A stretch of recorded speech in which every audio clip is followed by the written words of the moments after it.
ఇక డీటెయిల్స్‌లోకి వెళ్తే ఇటీవల రాష్ట్ర ప్రభుత్వం ప్రవేశపెట్టిన బడ్జెట్ చాలా ఆశాజనకంగా అన్ని వర్గాలకు, అన్ని శాఖలకు సమతుల్యం అందించేలా ఉందని కాకినాడ సిటీ ఎమ్మెల్యే వనమాడి కొండబాబు అన్నారు. సోమవారం కాకినాడ జిల్లా తెలుగుదేశం పార్టీ కార్యాలయంలో ఏర్పాటు చేసిన మీడియా సమావేశంలో ఎమ్మెల్సీ పేరాబత్తుల రాజశేఖరంతో కలిసి మీడియాతో మాట్లాడారు. ఈ సమావేశంలో టీడీపీ నగర అధ్యక్షులు మల్లెపూడి వీరు, బాలసాడి రంగారావు, తుమ్మల రమేష్, గదుల సాయిబాబా, బచ్చు శేఖర్, ఒమ్మి బాలాజీ, చింతా పేర్రాజు, ఎస్కే రహీం, చింతలపూడి రవి, పలివెల రవి, అనంతకుమార్ తదితరులు పాల్గొన్నారు. ఈరోజు 26లో ఉన్నాం మనం. 6 సంవత్సరాలు ఎక్స్ట్రా అయింది. కానీ అది మనం సాధించకపోవడం కారణం ఏంటంటే కంటిన్యూగా ముఖ్యమంత్రిగా లేరు ఆయన. 5 సంవత్సరాలు ఆయన ముఖ్యమంత్రిగా ఉండి ఆ రోజు పునాదులు వేసి ఆ రోజు తయారు చేస్తే ఆ రోజు మీ అందరికీ తెలుసు రాష్ట్రం విడిపోవడం జరిగింది. మీ అందరికీ తెలుసు. అది రాష్ట్రం విడిపోయినా కంటిన్యూ ఉన్నప్పటికి కూడా ఆయన ముఖ్యమంత్రిగా ఉంటే 2020కి స్వర్ణాంధ్ర సాధించేవాళ్ళం. అంటే ఈ దేశంలో నెంబర్ 1 రాష్ట్రం అయి ఉండేది. కానీ మీకు అనేక కారణాల వల్ల రాష్ట్రం మంది 2 ముక్కలకి విడిపోవడం జరిగింది. రాష్ట్రం విడిపోయిన తర్వాత మళ్ళీ ఇదే ప్రజలు, ఆంధ్ర రాష్ట్ర ప్రజలు విడిపోయిన రాష్ట్రాన్ని సమర్థవంతంగా ముందుకు తీసుకెళ్లే వ్యక్తి ఎవరు ఉన్నారంటే అది చంద్రబాబు నాయుడు గారు అని చెప్పి మళ్ళీ పట్టం కట్టారు.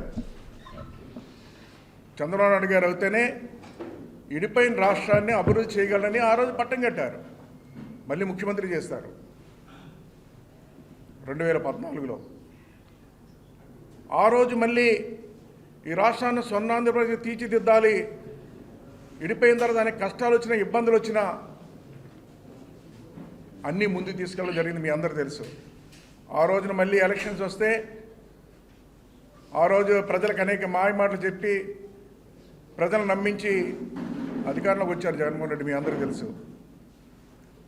ఆ రోజు ఆయన వేసిన పునాదులు కానీ ఈ రాష్ట్రానికి ఒక పక్కన రాజధాని, పోలవరం, అన్ని జిల్లాలు సమాన అభివృద్ధి జరగాలి, ఈ రాష్ట్రాన్ని నెంబర్ 1గా తీసుకెళ్లాలని చేసిన పునాదులన్నీ కూడా చిన్నభిన్నం అయిపోయినాయి. నాయుడు గారు, పవన్ కళ్యాణ్ గారు కేంద్రాన్ని ఒప్పించి మరి 2 సంవత్సరాల టైం తీసుకుని 16,000 కోట్ల రూపాయలు మళ్ళీ రీశాంక్షన్ చేయడం జరిగింది.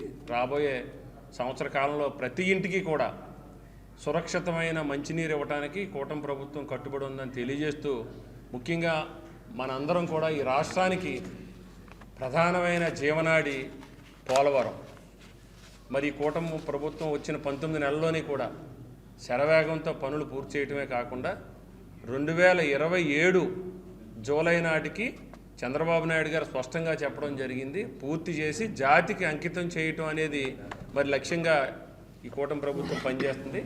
ఇలా మనం చూసుకున్నట్లయితే సంక్షేమం ఎన్టీఆర్ భరోసా కావచ్చు, అలాగే ఎస్సీలకి, బీసీలు, ఈరోజు బీసీ సంక్షేమానికి సుమారుగా మనం చూసుకున్నట్లయితే ఈ బడ్జెట్లో